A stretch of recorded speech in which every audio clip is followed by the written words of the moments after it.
இந்த 3 ஸ்க்ரூவையும் கழட்டி விட்டுக்கோங்க. கழட்டிட்டிங்கன்னா இந்த உள்ள பிளேட் இருக்கும், அதாவது இந்த ஸ்கொயருக்காக நீங்கள் அங்கே மாட்டி விட்டுக்கலாம். அப்புறம் இந்த பேரிங் கப்பு வந்து தண்ணியில் போடக்கூடாது, அது மட்டும் தனியாக கழட்டும் போது தனியாக எடுத்து வச்சுக்கோங்க. இந்த பேரிங் கப்பு வந்து பேரிங் இருக்கிற சைடு பிளேட்டு சைடுமே இந்த ஃப்ளாட் இருக்கிற சைடு வந்து பின்னாடி வர்ற மாதிரி மாட்டிக்கோங்க. அப்புறம் இந்த மூடி வந்து இந்த மார்க் இருக்கிற சைடு வந்து மேலே வர்ற மாதிரி, மேல் போர்ஷன் வர மாதிரியுமே பிளேட்டை வந்து கொஞ்சம் சரிச்ச மாதிரி வச்சு எடுத்துக்கோங்க. இந்த 3 விங் நட்டையுமே ஃபுல்லாக டைட் பண்ணிக்கோங்க.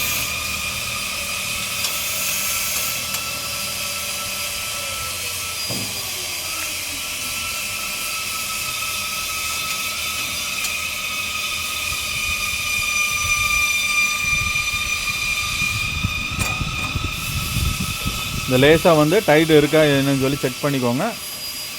அவ்வளோதான். லைட்டாக முட்டை வச்சுட்டு ஒரு சுற்று பின்னாடி லூஸ் சுற்று வச்சுக்கோங்க. அதுக்கப்புறம் பாத்திரத்தில் வந்து தண்ணி ஊற்றி வச்சுருங்க. அரிசி வந்து தண்ணி வடிச்சிட்டு ட்ரேயில் கொட்டி விட்டுக்கோங்க.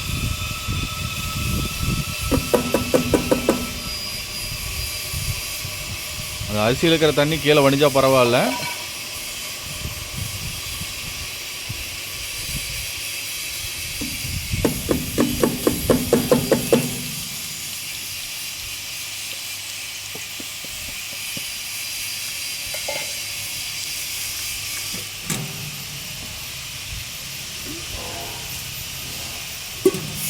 வடிஞ்ச தண்ணி அந்த பக்கம் எடுத்து ஊற்றிட்டு இப்போ ஃப்ரெஷ் தண்ணி மிஷினை ஆன் பண்ணிவிட்டு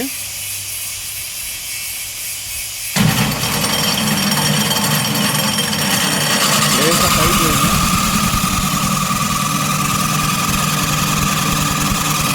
தண்ணி வந்து அளவாக சண்டமாக திருப்பி விட்டுக்கோங்க.